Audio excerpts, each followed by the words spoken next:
है ना। तो उतार चढ़ाव हमारी जिंदगी में आते, इसका मतलब ये नहीं कि हम परमेश्वर के प्रति कुड़कुड़ाए बुड़बुड़ाए, है ना। आज है तो कल चले भी जाएगा, क्योंकि एक सीजन होता है ना। एक सीजन होता है सर्दी का, एक सीजन होता है गर्मी का, एक सीजन होता है बरसात का। वो एवरी 24 नहीं 12 ही महीने एक जैसा रहता है क्या? सर्दी 12 ही महीने रहती नहीं, वो एक लिमिट तक रहती है। वैसे ही हमारी जिंदगी में प्रॉब्लम है, आज है कल खत्म हो जाएगी, फिर कल दूसरी प्रॉब्लम, परंतु हमको वहाँ पे स्थिरता दिखानी पड़ेगी, परमेश्वर के प्रति वफादारी दिखानी पड़ेगी, क्योंकि परमेश्वर हमें इस समय पे देख रहा होता है कि ये उस समय पे मेरी महिमा करती है, कुड़कुड़ाती है। क्योंकि इजरायलियों ने वैसे किया था, इसलिए वो कनान देश पे नहीं प्रवेश कर पाए थे, परंतु परमेश्वर हमें जता रहा है और बता रहा है, इसलिए उसने पुराने नियम में एक एग्जाम्पल हमारे लिए रखा कि तुम्हें ऐसा नहीं करना है ना।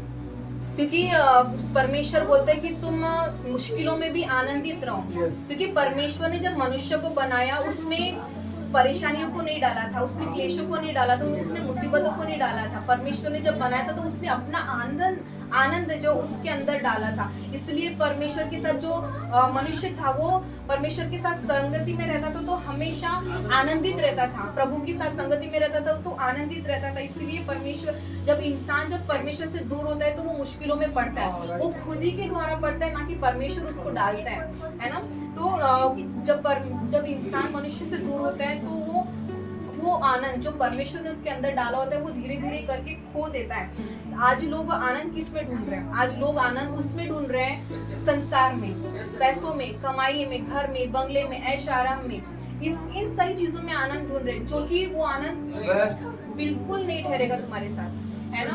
आप हाँ, जैसे कि सपोज मान लो एक एग्जाम्पल, मेरे पास मर्सिडीज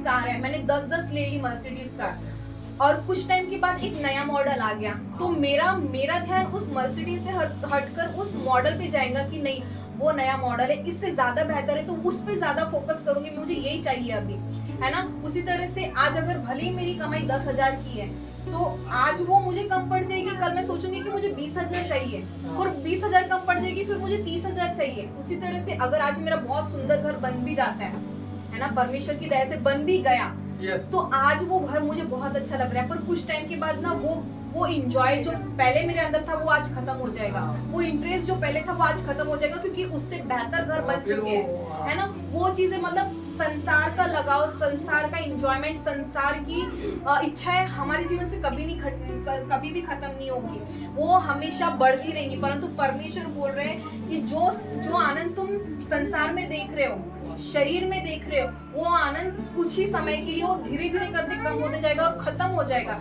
परंतु वो आनंद जो कभी भी नहीं खत्म होने वाला है वो तुम्हें वो परमेश्वर देने की बात करता है। वो आनंद क्या है? वो अनंत काल का जीवन है, अनंत काल का जीवन, क्योंकि 60 और 70 साल, ज्यादा से ज्यादा 90 और 100, इसके आगे कोई नहीं जीता आज की जनरेशन में। तो वही परमेश्वर बोल रहे हैं कि वो आनंद मैं तुम्हें नहीं देना चाहता, परंतु वो आनंद मैं तुम्हें देना चाहता हूँ जो कभी भी खत्म नहीं हो सकता, अविनाशी, है ना, आत्मा का आनंद, जो परमेश्वर अनंत काल के लिए हमें देने वाला है, देने जा रहा है ना। परमेश्वर ऑलरेडी हमारे अंदर वो डाल चुका है, परंतु वो हम अपने आप से वो गवा देते हैं। एंड आनंद मतलब इसलिए परमेश्वर कहता है कि आनंदित रहो, आत्मा में आनंदित रहो और प्रभु में आनंदित रहो। प्रभु का आनंद आत्मा का आनंद है। आत्मा का आनंद मतलब क्या? जिस तरह से आप देख पा रहे कि पौलुस और सिलास की जिंदगी में आया था।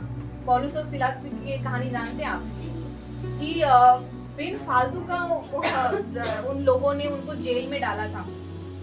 जेल में डालने के बाद भी वो इतना मारे कुटे गए थे, इतनी बुरी हालत की गई थी उनकी, इतने जख्म आ पड़े थे, उनके बेड़ियों से बांध रखा था, उनको सांकलों से बांध रखा था, इतना बुरा तरीके से, फिर भी वो परमेश्वर की महिमा इतनी तकलीफ में कर रहे थे, इतनी बुरी तरीके से मारा था उन लोगों को, और इतने जख्म लगे थे, फिर भी जोर से आराधना कर रहे थे परमेश्वर की पूरी उसका फाउंडेशन हिलने लग गया था, इतनी आनंद कर रहे थे। तो ये आनंद कौन सा आनंद है? आत्मा का आनंद है, जो कि कभी भी खत्म नहीं हो सकता।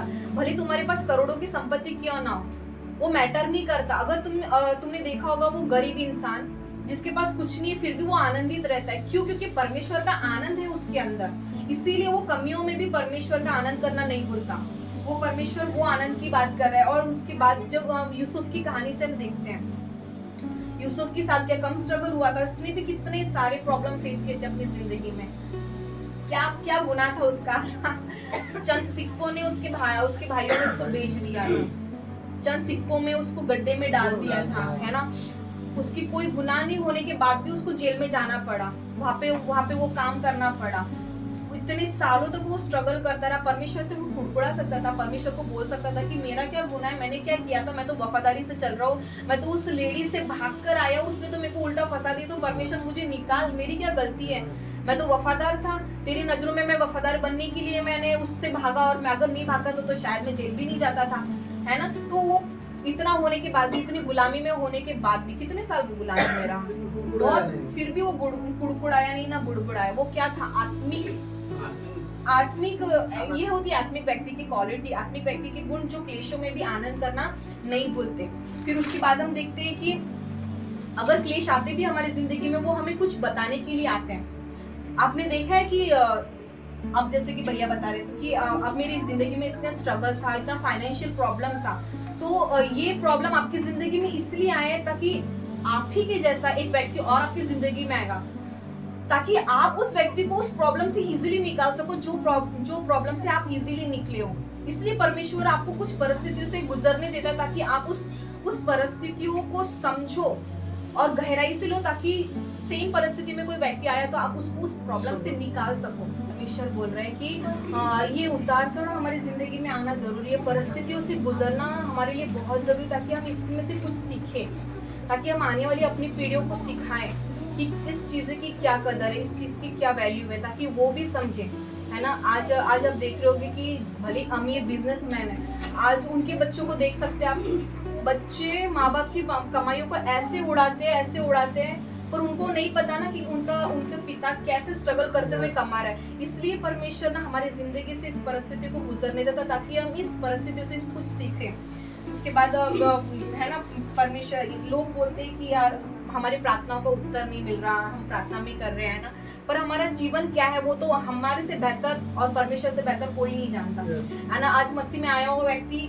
समझता है कि परिस्थितियों से गुजरना भी नहीं है, सारी प्रॉब्लम सॉल्व हो जाना है, जैसे कि आज ही बच्चा पैदा हुआ और आज ही चलने फिरने लग जाए। ऐसा पॉसिबल है क्या? जैसे कि आज ही मसीह में आया, आज ही सारी प्रार्थना कर ली और आज ही क्या सारा उत्तर मिल जाए, ऐसा पॉसिबल है क्या? हमें परमेश्वर परिस्थितियों से निकालता है ताकि तुम उस परिस्थितियों को समझ सको, और तुम आने वाली पीढ़ियों को, यानी आने वाले जनरेशन को तुम तभी तो सिखा पाओगे ना, जब तुम उस हालातों से गुजरोगे, तभी तो हम सिखा पाएंगे ना। नहीं तो सामने वाला तो ये उड़ाते जाएगा, उसको कोई फिक्र और कोई कदर ही नहीं होगी उस चीज की, है ना। तो उसी तरह से परमेश्वर हमको कुछ सिखा रहा है, उसके अकॉर्डिंग हमको जीने के लिए बोल रहा है, इसलिए परिस्थिति हमारी जिंदगी में परमेश्वर लेकर आ रहा है, और इसीलिए वो परिस्थितियों में पड़े रहने के लिए नहीं, परंतु परिस्थितियों से सीखने के लिए, और वो निकाल भी लेता है। ऐसा नहीं कि तुम्हें लाइफ टाइम तक उसमें फंसे रहने के लिए वो बोलता है, नहीं, परमेश्वर उस हालातों से निकालता भी है। परेशानी इसीलिए आती है कि तुम मुझे कुछ सीख ले सको। बिल्कुल बिल्कुल, जिस तरह से हम यूसुफ की जिंदगी में भी देखते हैं, प्रभु यीशु मसीह की जिंदगी में भी देखते हैं, अब्राहम की जिंदगी में भी देखते हैं। परमेश्वर कितने हालातों से उनकी जिंदगी में मुश्किल आए, परंतु उन्होंने उसमें फंसा हुआ नहीं निकला। परमेश्वर को प्रति उन्होंने कुछ भी कंडीशंस नहीं रखा कि परमेश्वर क्यों हमारे साथ ही क्यों, है ना। नए नियम में भी हम देखते हैं यूसुफ की और यीशु की कहानी सिमिलर है।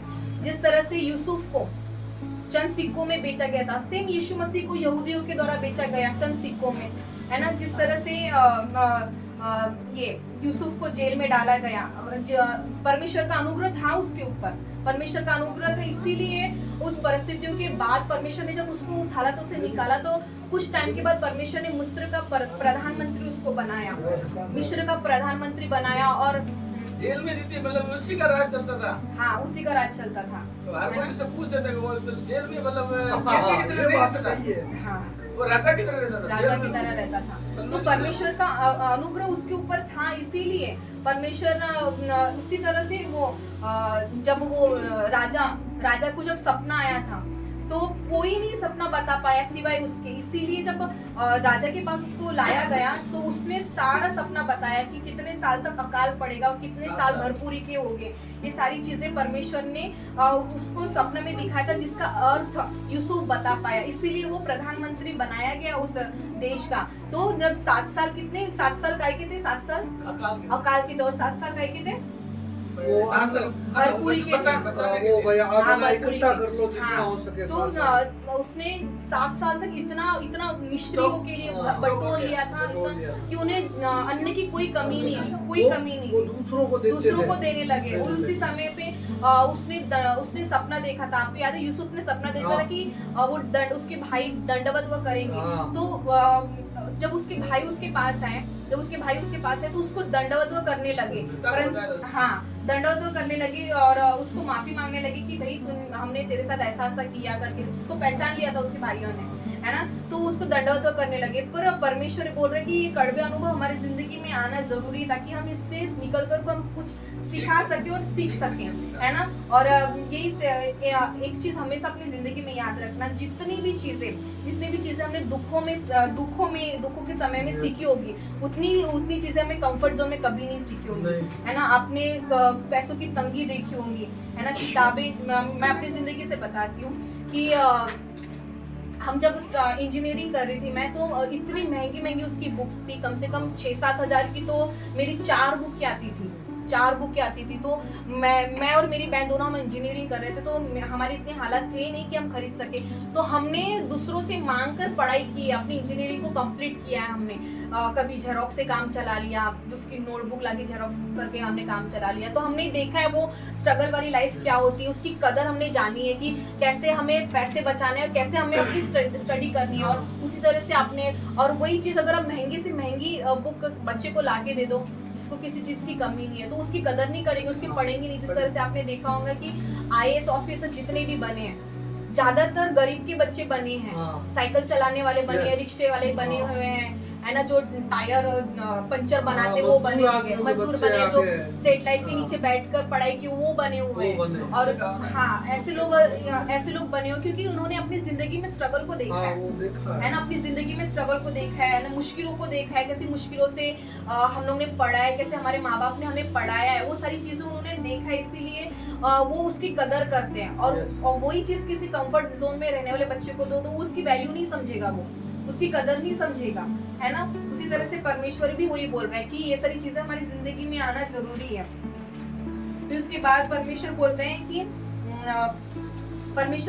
कि अगर तुम इस हालातों से गुजरते भी हो तो तुम्हें परमेश्वर सम्मान के साथ उसके राज्य में प्रवेश करवाएगा, क्योंकि परमेश्वर ने हमें पूछ नहीं परंतु सिर ठहराया है। परमेश्वर हमें नीचा नहीं परंतु ऊंचा करना जानते हैं। भले आज हमें हमारी लाइफ से दिख नहीं रहा है, परंतु आने वाले समय में वो हम अपनी जिंदगी से काटेंगे, हमारी जनरेशन से काटेंगे वो चीजें जो हम नहीं देख पा रहे, वो परमेश्वर करेगा। क्योंकि जब हम परमेश्वर के लिए कोई स्टेप उठाते हैं, आज यहाँ पे आप बैठे हो, आप अपने काम को छोड़ के बैठे हो, आप अपनी कमाई को छोड़ के बैठे हो, आप अपनी सैलरी को छोड़ के बैठे हो, आप अपने इंपॉर्टेंट समय को छोड़ के बैठे हो, तो ये चीज भी परमेश्वर आपको आपकी जिंदगी से व्यर्थ नहीं करेगा, इसका भी परमेश्वर प्रतिफल देगा। क्योंकि भले हम हमारी नजरों में इतना वैल्यूएबल नहीं, परंतु उसकी नजरों में ये चीज बहुत कीमती है, क्योंकि आप अपना समय निकाल कर उसको दे रहे हो, तो वो परमेश्वर है, वो आपका प्रतिफल आपसे कभी नहीं लेगा, वो 101% देगा, भले आज नजर ना आ रहा हो, है ना।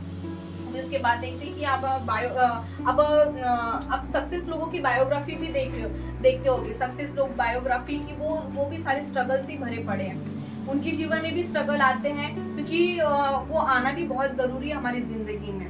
तो उसके बाद यूसुफ की कहानी से ही देखते हैं, जब वो मिस्र में राजा बनाया गया, प्रधानमंत्री बनाया गया, तो जब उसके भाई लोग गए उसके पास, तो वो घमंड कर सकता था कि आखिर आगे ना मेरे पास, है ना, मर रहे थे, आग आगे ना, उद्गार भी सकता था, परंतु उसने ऐसा नहीं किया, है ना।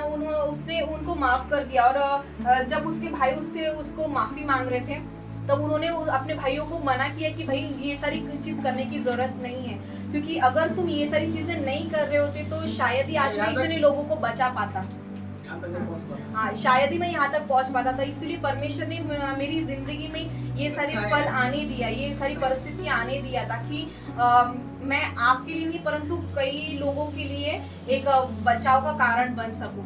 इसलिए परमेश्वर ने उनकी जिंदगी में परिस्थिति आने दिया। सेम चीज यीशु की जिंदगी में हम देखते हैं। अब यीशु को भी यहूदियों ने चंद सिक्कों में बेच दिया था, यहूदियों ने, पर परमेश्वर ने जाते जाते क्या बोला था जब क्रूस में लटके थे, तो परमेश्वर ने माफ करना, ये नहीं जानते ये क्या कर रहे हैं, परमेश्वर ने उनको माफ कर दिया, है ना।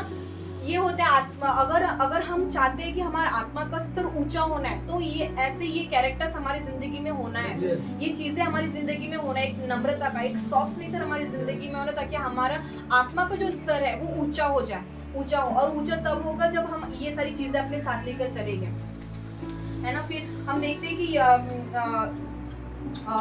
शायद अगर यीशु को अगर यहूदी लोग नहीं चढ़ाते, सूली पर नहीं बेचते, अगर उसी के जो प्यारे लोग थे, कितने लोगों के सामने परमेश्वर ने कितने अद्भुत काम किए थे, कितने चमत्कार किए थे, आखिर वही लोगों ने परमेश्वर को चढ़ाया।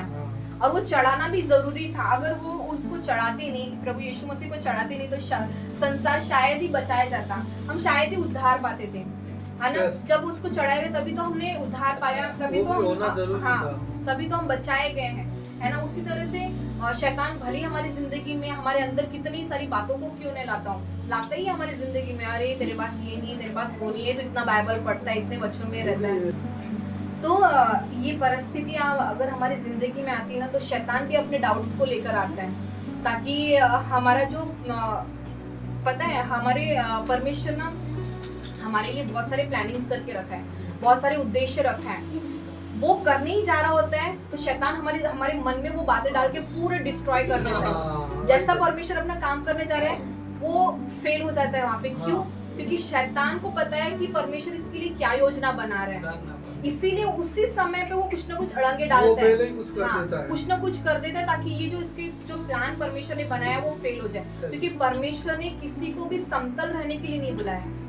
आप यहाँ पे बैठे हो, आपको सिर्फ बैठने के लिए नहीं बुलाया, परमेश्वर ने हर एक व्यक्ति को अपने उद्देश्य के लिए चुना हुआ है, कि ताकि आपके द्वारा हजारों लोग बचाए जाए, आपके द्वारा हजारों लोग बचाए जाए, कि एक भी उन्हें नाश ना हो। हमारे अंदर एक बोझ होना चाहिए कि हम इस राजस्थान में बैठे हुए, तो यहाँ बीकानेर की पॉपुलेशन कितनी 27 लाख है, 27 लाख पॉपुलेशन, पर उसमें से कुछ ही लोग परमेश्वर को जानते हैं, कुछ ही लोग। क्या हमारे अंदर ये बोझ होना चाहिए कि परमेश्वर सिर्फ 10 लोग, लाखों में से अगर 10% भी कम होते हैं, सिर्फ 5% जो परमेश्वर में बढ़ रहे हैं, परमेश्वर 27 लाख में से सिर्फ 5%, मतलब कितना बोझ हमारे अंदर होना चाहिए कि उन रूहों को बचाने का कितना होना चाहिए, कि आज वो कितने नर्क की ओर जा रहे, शैतान कितना उलझा के रखा है उनको हर फेस्टिवल में, हम त्योहारों में, कि उनको सच्चाई भी अगर बताए ना, तो सच्चाई भी उनको ना ग्रहण नहीं कर पाते। तो ये है परमेश्वर का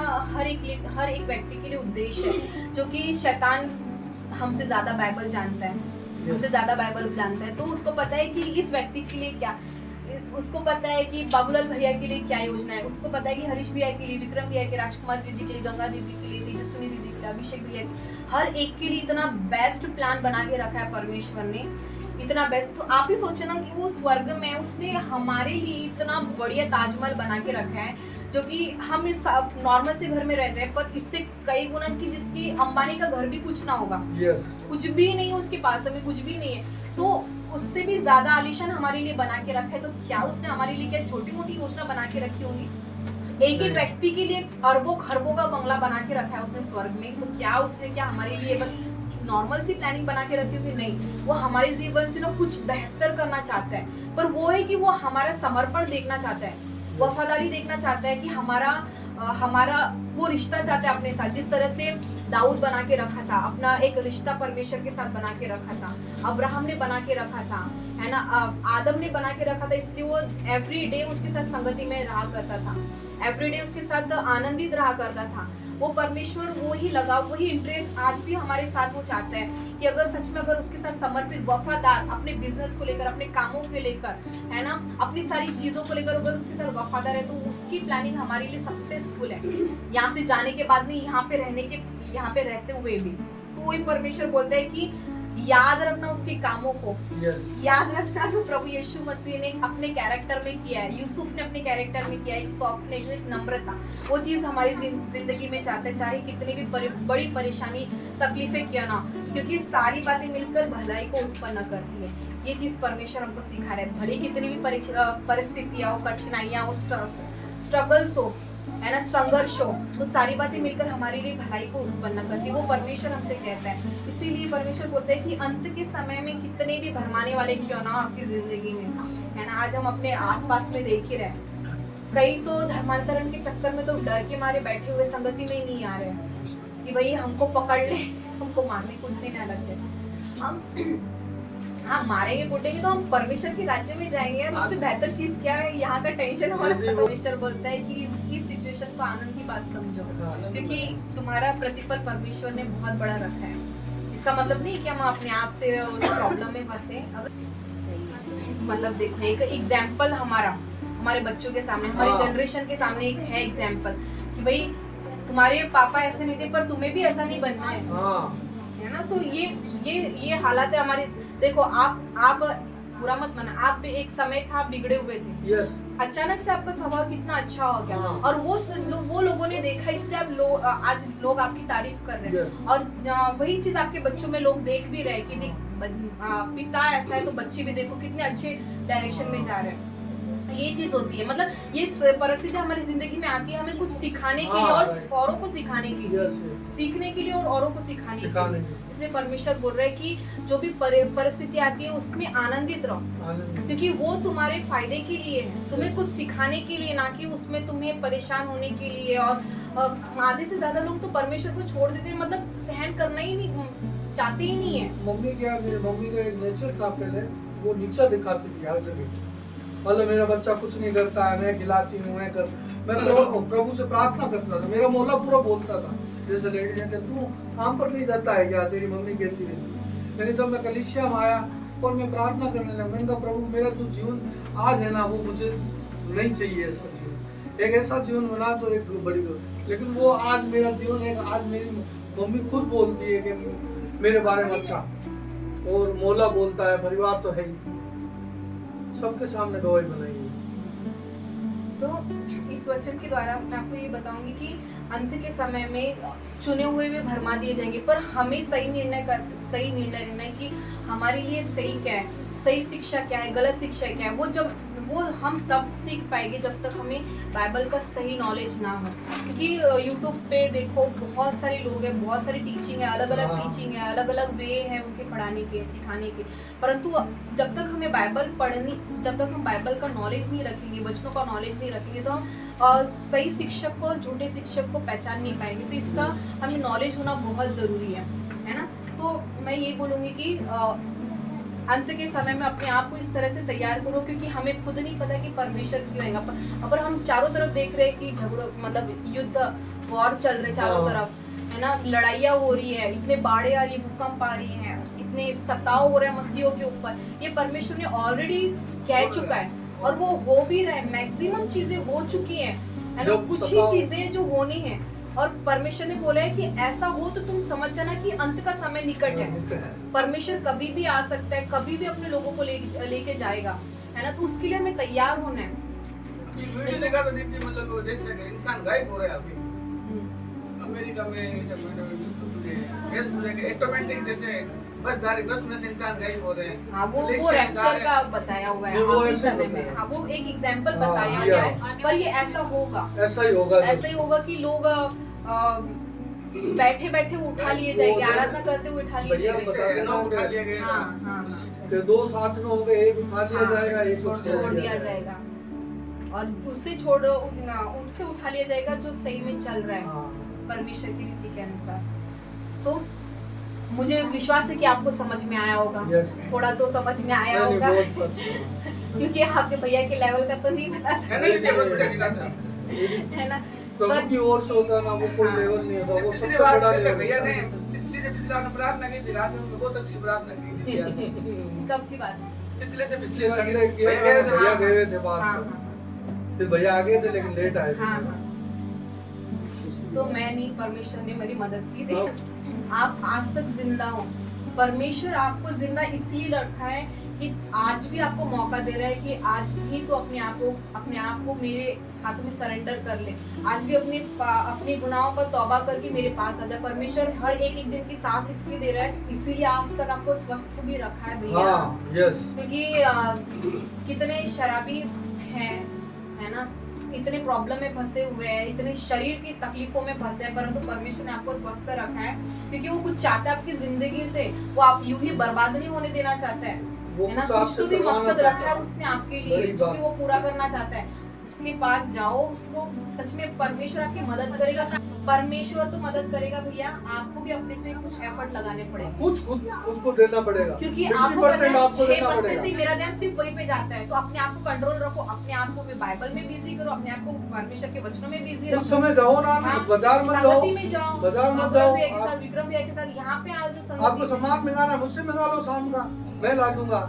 ये और बहुत सारे रास्ते भैया, आप करके देखो। आपने और आप देर मैं होना मदद ही करने है। के लिए तैयार हूँ। देखो भैया, वो तो आपके ऊपर है, हम तो सिर्फ सिखा सकते हैं, आप Yes. बता सकते हैं, करना नहीं करना आपके हाथों में। क्योंकि आज शरीर हमारा भले स्वस्थ नजर आ रहा है, पर वो है नहीं। एक ना एक दिन साथ छोड़ देता है, वो एक समय तक ही है। एक समय तक ही है ना। तो आप समझदार हो।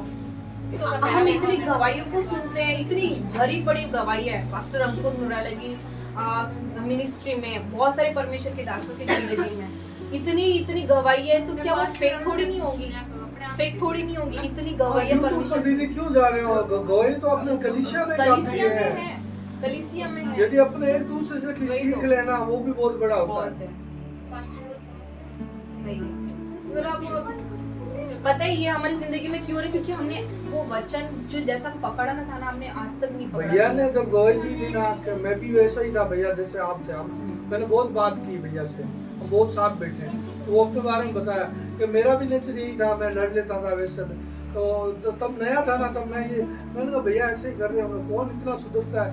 मैं खुद फर्स्ट दिन जब कलीसिया में आया ना, भैया चाचा लेके आए, मेरी बहुत कंडीशन बहुत बुरी थी। घर की ले लो, शरीर की ले लो, चाहे आत्मिक ले लो, सब में गिर गया चुका था, खत्म सा था।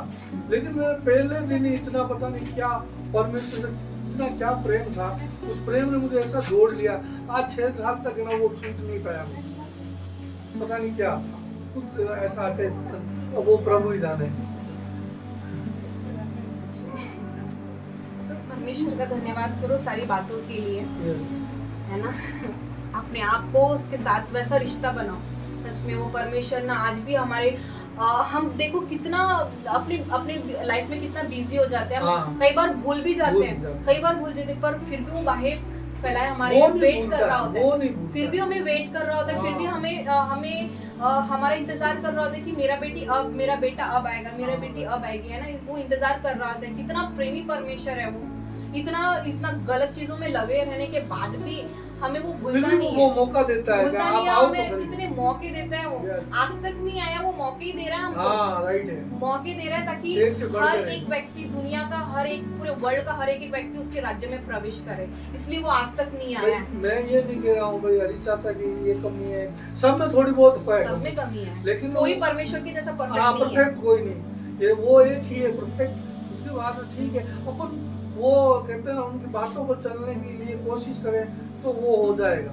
मतलब जो भी चीज मन से करेंगे ना तो वो हो जाएगी।